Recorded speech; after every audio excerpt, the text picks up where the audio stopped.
καλησπέρα. Ναι. Σας ακούμε. Μπορώ να συνεχίσω.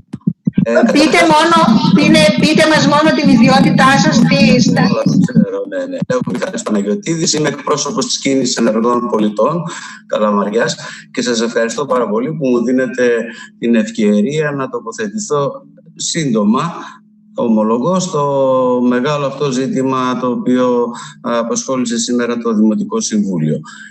Καταρχάς θα ήθελα επειδή αναφέρθηκε η απόφαση του 2012 του Δημοτικού Συμβουλίου, να υπενθυμίσω ότι με δική μας πρωτοβουλία της Κίνησης Ενεργών Πολιτών τότε προκλήθηκε αυτό το Δημοτικό Συμβούλιο και η απόφαση αυτή θεωρώ ότι είναι ιστορική.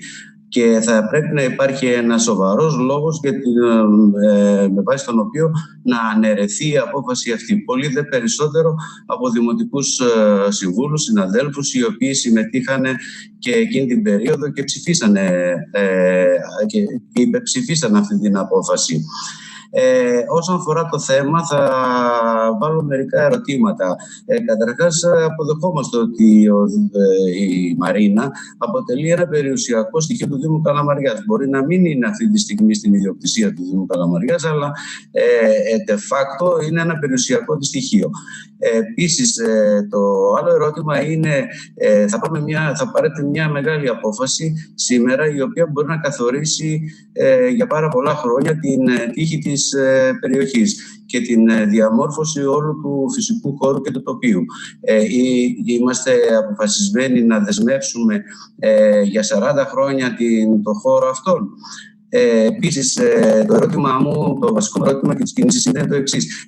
Μέσα σε ένα πιο συνολικό σχεδιασμό εντάσσεται η λειτουργία της Μαρίνας, όχι η υπάρχουσα λειτουργία της Μαρίνας, αλλά αυτή η οποία θα προκύψει μετά την παραχώρηση εκμετάλλευσης. Διότι ο ιδιώτης επενδυτής θα θεωρήσει ότι είναι αποδοτική η επένδυση του με μεγέθυνση του συγκεκριμένου χώρου και προς το θάλασσα αλλά και προς το χερσαίο τοπίο. Είναι αναπτυξιακό έργο η Μαρίνα.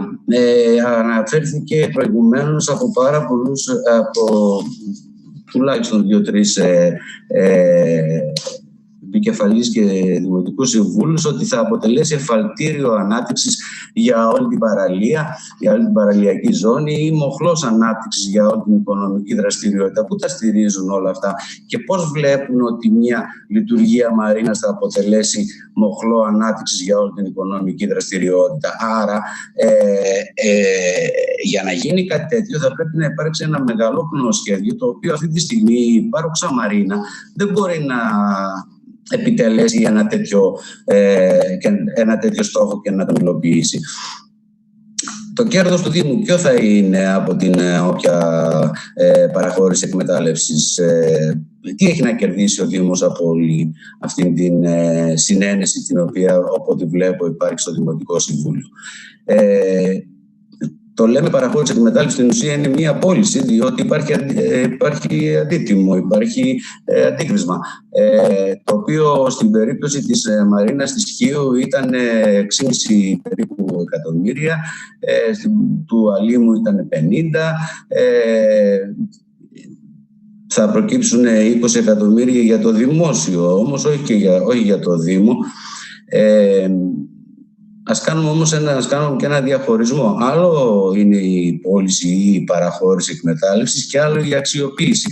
Αν αυτή τη στιγμή η Μαρίνα βρίσκεται όχι στην καλύτερη της κατάσταση, βέβαια υπάρχουν και ευθύνες, αλλά ευθύνες όσον αφορά τη διεκδίκησή της για να μπορέσει και η τοπική αυτοδιοίκηση να παρέμβει. Διότι αυτή τη στιγμή μέχρι τώρα δεν μπορούσε να παρέμβει, επειδή ακριβώς δεν είχε το δικαίωμα να παρέμβει. Αλλά σε μια άλλη περίπτωση όπου η Μαρίνα θα αποτελούσε θα διαχειριζόταν από έναν οργανισμό διαχείρισης παράκτιων ακτών, όπως είναι και μια πρόταση την οποία καταθέτω, η διαχείριση θα ήταν πολύ ευκολότερη και η αξιοποίηση θα ήταν πολύ ευκολότερη, αλλά με ευρύ κοινωνικό πρόσημο και όχι με στόχο το κέρδος.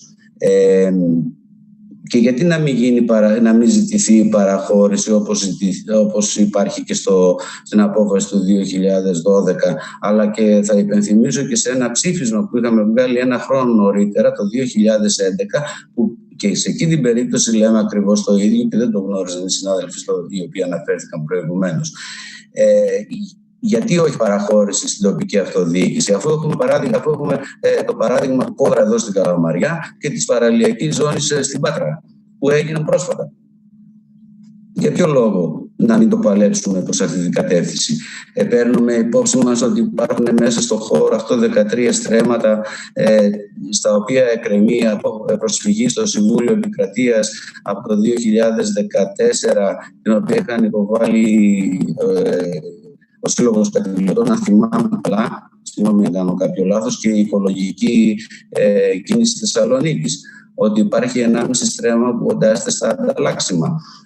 Δεν ακούστηκε τίποτα για αυτά.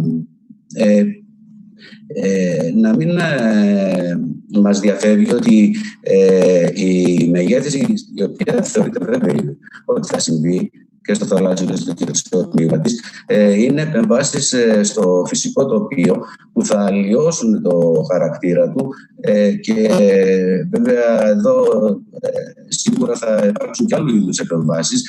Μιλήσαν κάποιοι συνάδελφοι προηγουμένως. Κύριε Παναγιωτήδη, αν έχετε την καλοσύνη να συντομεύετε όμως, γιατί ναι. Ευχαριστώ. Θεωρώ ότι το όλο σχέδιο της παραχώρησης δεν αποτελεί, είναι λάθος να θεωρούμε ότι είναι ένας τίμιος συμβιβασμός για να μας παραχωρηθεί το υπόλοιπο παραλιακό μέτωπο. Αντιθέτως, πιστεύω ότι είναι ένα πιλωτικό έργο βάσει στο οποίο θα στηριχθούν και παραχωρήσεις των άλλων τμήματων της παραλιακής μας ζώνης. Και κάτι τελευταίο, θα ήθελα να προτείνω κάτι ρηξικέλευθο ίσως. Αυτή η συζήτηση γίνεται λίγο εγκλειστό και η προηγούμενη ενημέρωση στο Δημοτικό Συμβούλιο ήταν σε μια περίοδο περίεργη λόγω κορονοϊού κτλ. Θα ήθελα ο κόσμος της Καλαμαριάς, ο λαός της Καλαμαριάς να το γνωρίζει. Πληροφόρηση δεν υπάρχει για αντικειμενικές συνθήκες. Και πέραν τούτου δεν υπάρχει και μια εκφρασμένη θέληση. Δεν μπορούμε να λέμε ότι η βούληση του λαού της Καλαμαριάς, δεν την ξέρουμε τη βούληση του λαού της Καλαμαριάς, αφού δεν είναι ενημερωμένος και δεν έχει ρωτηθεί. Το καλύτερο που και τελειώνω με αυτό, το καλύτερο στην περίπτωση μας θα ήταν ένα δημοψήφισμα το οποίο μπορεί να προκαλέσει η Δημοτική Αρχή και να εκφραστεί η βούληση του λαού της Καλαμαριάς. Σας ευχαριστώ πάρα πολύ και καλή τύχη σε όλους. Ευχαριστούμε. Λοιπόν, και τελειώνουμε με την κυρία Αγγελοπούλου.